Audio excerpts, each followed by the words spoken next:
What's up, Gracepointe students? Thank you so much for joining us for our stream tonight. Man, I'm so excited that we have the ability to do something like this. I know we cannot meet in person right now on Sundays and Wednesdays, and I can't wait until we can. But for now, we will continue to do this. Just know that just because we cannot meet in person does not mean that church stops. Church goes on, community goes on, so we'll continue to do things like this, continue to communicate and talk to each other in other ways as stuff goes on.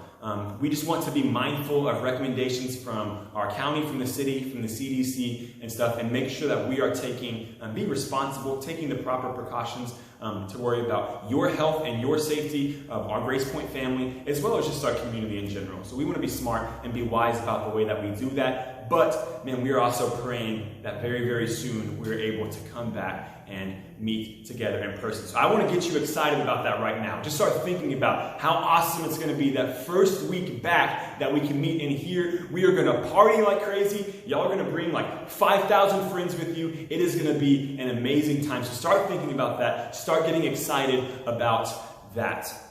I also just want to remind you, if you shared the Instagram or Facebook post talking about this stream, then that means you get 2 entries. You get 2 entries to a giveaway that we're doing. And if you interact in the comments during this stream, then you'll get another entry into that giveaway. And then tomorrow, I will go live on Instagram and I'll have a little picker thing. I'll put your name in there, however many times you get the entry, and then I'll put your name in there. It'll randomly pick someone from that list, and that person will get a digital Amazon gift card sent to you in your email. So you make sure you want to be a part of that. So make sure you're interacting, make sure you're talking with us in the comments and stuff. And I am excited to get this thing going. So let's start off with the game. All right, guys, so I am recording the audio on this, and it is a little bit behind the actual stream, so we'll just kind of go with it. This might be a little bit interesting. You might just have to go back later on and go through and try and guess the things. I was going to have y'all try and guess it in the comments in the stream, but like I said, it's a little behind, so I will be sitting here for like 45 seconds of silence just waiting for you guys. So we're going to play this game called So You Want to Move to a Tropical Island Paradise. I don't know about you, but right now that sounds really good to me with having to do quarantine and sit at home and stuff. So I'm going to put a slide up on the screen. It will have a question on there, and you can go ahead and answer it in the comments if you want. But again, there's kind of a big delay, so that might be a little bit weird. So you can kind of just play this on your own at home and see how many of them you get right and keep track of it that way. So, all right. Let's get this first question up. All right, so the first question is, which of these is not a real fire starting method? A, Coke can and chocolate bar. B, rubbing 2 sticks. C, batteries and steel wool. And D, striking rocks together. All right, so I'm going to let y'all take just a second, think about that one, and then we will reveal the answer here in just a few seconds.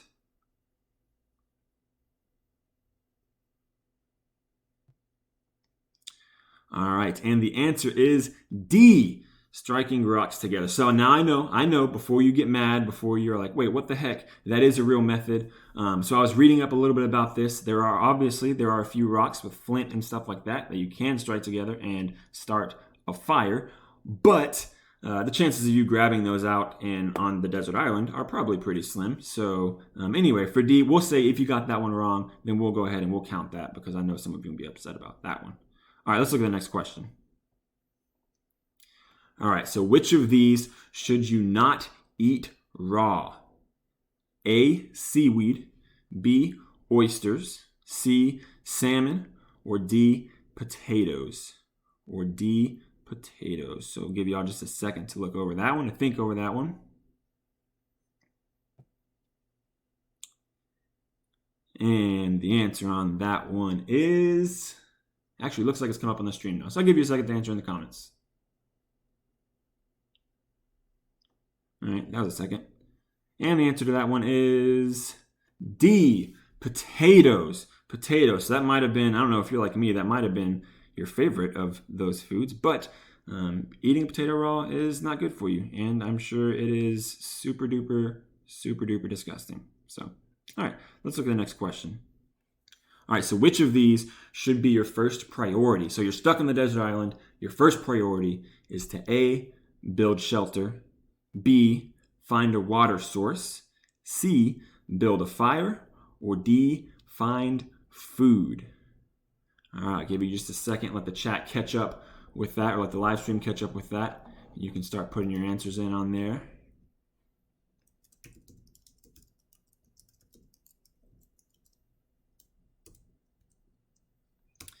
All right, and the answer to this one is B, find a water source. Find a water source. So the other things are definitely important, but you're definitely going to want to plan your shelter and all that stuff around a water source because you don't last very long with that water. So that's the first thing to do. All right, next question is, which of these is not a real type of lava? This was 1,000% guess for me because I have no idea about different types of lava. And the answer choices are A, B, Hanu, C, Pillow, and D, Pahoho. I don't even know if I said that right, but maybe you think it's a type of lava. I don't know. What do you think it is? Let me know in the comments in the chat. I'll give you just a second to think through it. Don't cheat. Don't look it up. And the answer is B, Hanu. That is not a type of lava. Apparently it is Hawaiian for turtle, so not lava. All right, let's look at our next question. All right, what does SPF stand for? We see it on all the sunscreen bottles. I don't know if you're like me. I have no idea what in the world it stands for. So the answer choices are A, suggested protection factor, B, sun protection factor, C, sun prohibitive feature, D, solar protection factor. All right, look through those. Give it your best guess. Tell your friends. Tell the people around you. And the answer is B, sun protection factor. So now you know, I'm sure sunscreen is a very important thing on a desert, on an island. All right, let's look at the next question. All right, so which of these terms means the right front of your yacht? The right front of your yacht. A, port stern. B, port bow. C, starboard bow. Or D, starboard stern. I am not familiar with my boating terms, so maybe you are. This was another one I had to completely guess on. Give you just a second. And the answer is C, starboard bow. Man, so that's kind of a cool sounding name. I would feel super cool if I had a yacht, and I'll feel even cooler if I had a part of that boat that was called the starboard bow. I would be like, hey, let's take this conversation to the starboard bow. All right, let's look at the next question. All right, which of these starfish facts is not true? Which one is not true? A, they have no brain. B, their average lifespan is 35 years. C, they can regenerate their limbs. Or D, they can survive in fresh water. All right, think it over for a second. You can phone a friend in your house if you need to. Which one of these starfish facts is not true? And the answer is D, they can survive in fresh water. They cannot survive in fresh water, apparently. They can grow back limbs, but you can not survive in fresh water. All right, let's look at the last question before we go to our teaching time. So which of these facts about Tahiti is not true? Which one is not true? So A, Tahiti is the only place you can find black pearls. B, the letter B doesn't exist in the Tahitian language. C, the word tattoo originated in Tahiti. That's tattoo. I said tattoo. I said that weird. Tattoo. Originated in Tahiti. Or D, the word Tahiti means turtle's bosom. All right, so I'll give you a second to read through those. And the answer is D, the word Tahiti means turtle's bosom. That is not correct. That is not what that means. So maybe you got them all right. If you did, congratulations. You're ready to go live on an island. So I'm going to give you just, we're going to have like a minute and a half, and then we're going to start our teaching time. So if you have your Bible, if you want to go find it and start turning to 2 Samuel chapter 11, you can do that. But while you get ready, a minute and a half, you can watch this short video about hand washing that is in no way sarcastic and should be taken very seriously.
All right, guys, if you're following along with your Bibles at home, go ahead and start turning to 2 Samuel chapter 11. That's where we're going to be in tonight. So the last couple of weeks, we've been walking through a series called Save the Date. We've been talking about how dating feels like a really big part of middle school and high school, and we've been talking about how we can be wise in doing that, and specifically how we can be wise in setting ourselves up for success in our future dating life as we grow into our adult life. So the last 2 weeks, we've had two big takeaways, and the first one was becoming the right person is greater than finding the right person.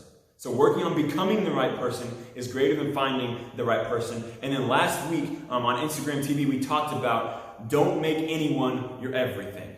Don't make anyone your everything. So here's the weird thing about dating. Here's the weird thing that comes with that is when we're in a dating relationship, we tend to just completely throw common sense out the window. Right? Completely throw it out the window. So most of you know someone like this. Most of you know someone, maybe you have a friend and they're really smart. They're a smart person. Then they start dating someone and just somehow, it's like overnight, they just become dumb. Right? They start dating someone, overnight, they became dumb. So maybe you have a friend that said something like this. Man, I've never dated someone like her. She's so special. And you're thinking, dude, the last 3 girlfriends you had were exactly like her and it ended up terrible. What do you mean you've never dated anyone like her? But instead you just kind of smile and you're like, yeah. Or maybe you've had a friend say, man, there's nothing going on between us. We're just hanging out. We're just friends. But they spend every single waking hour, every waking moment with that person. They abandon their friends and family to spend time with them. Whenever they're over at your house, they're just sitting over there Snapchatting with them 24/7. They're completely consumed by them. And what are you thinking? You're thinking, man, how do you not see that this isn't normal? How do you not recognize that? So sometimes, we get so amused. We get amused watching our friends. It's kind of just entertaining.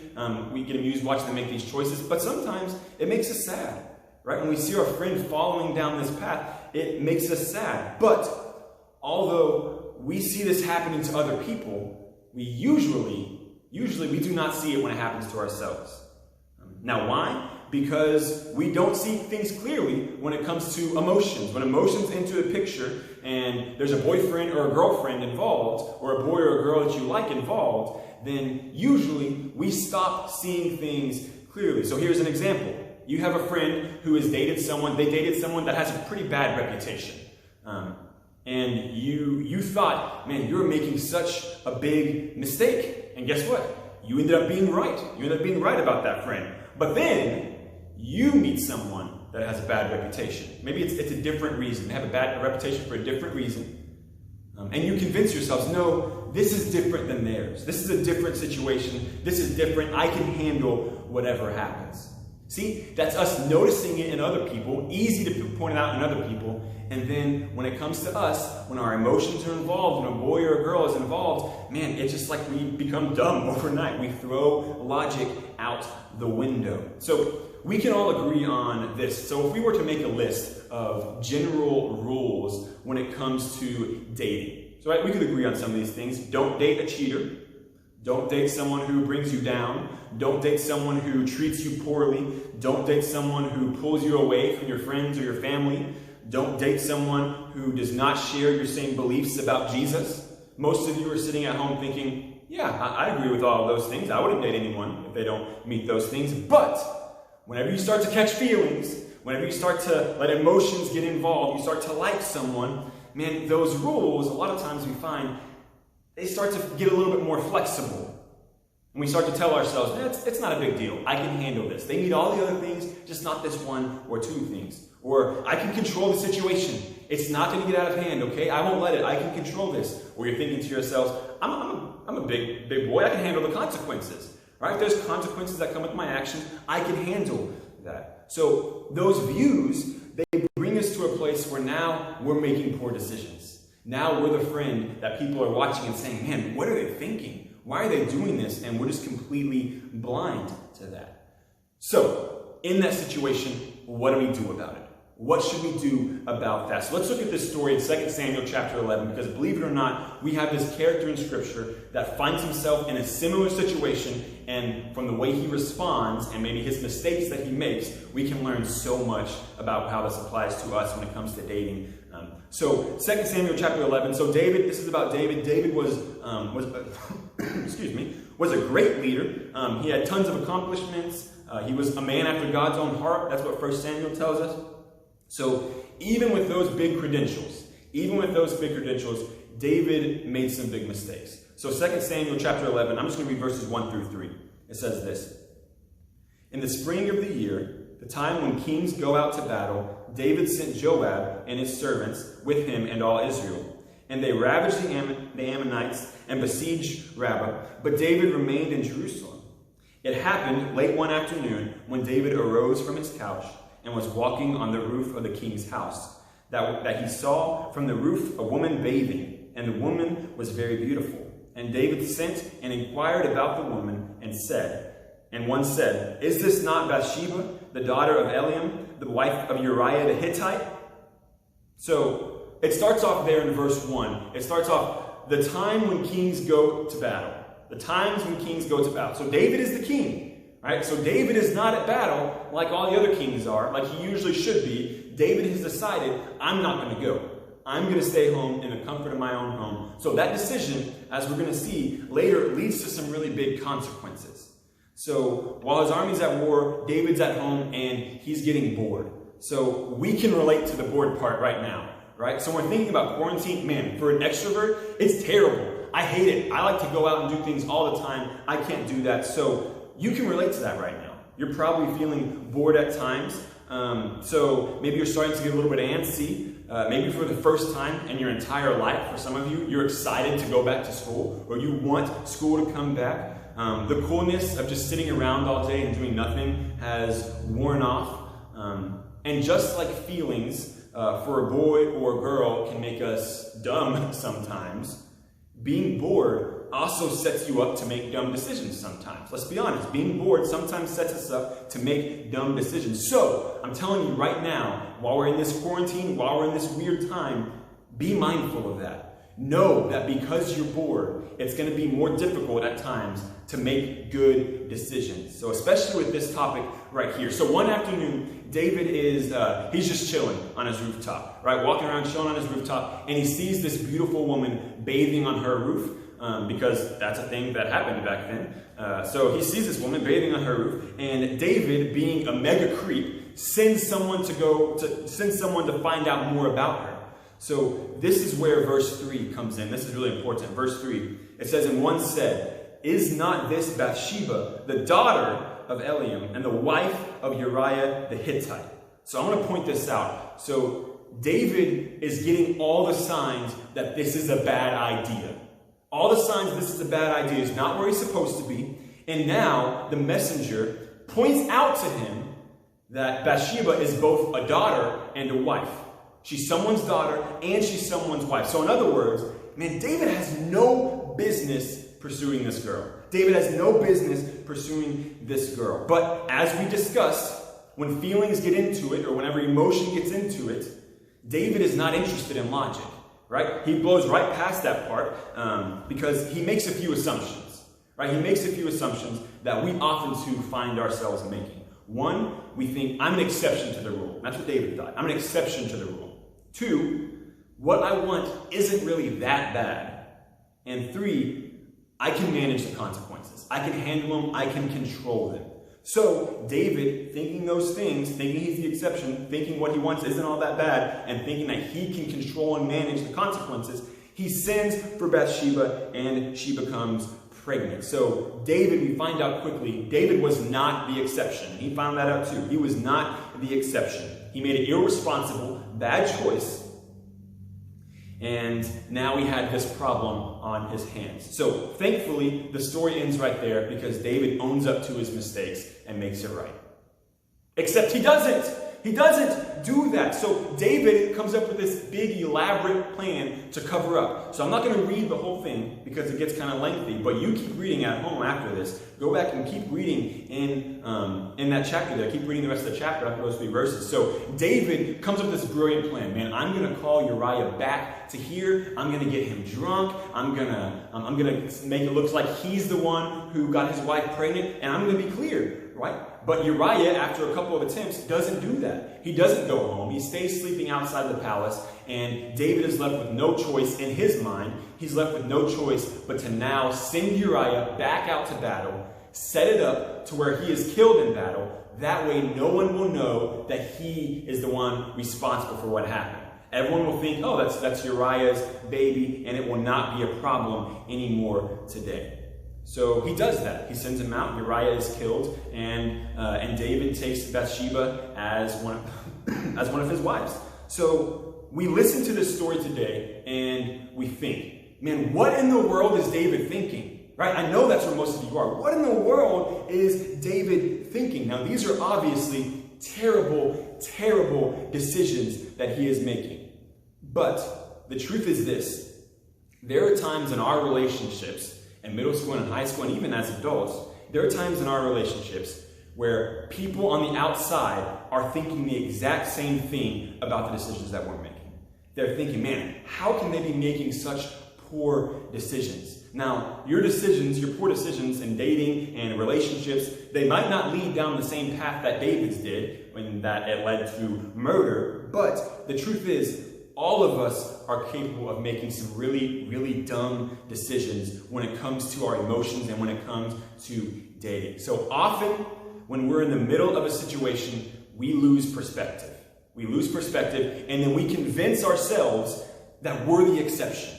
We convince ourselves that, yeah, this might not be ideal, but it's not going to turn out like theirs did. My relationship is not going to turn out like this one. It's not going to turn out like my past one that looked kind of similar. I'm the exception this time, just like David thought. We believe that, right? We believe that, man, we just like to believe I won't get caught.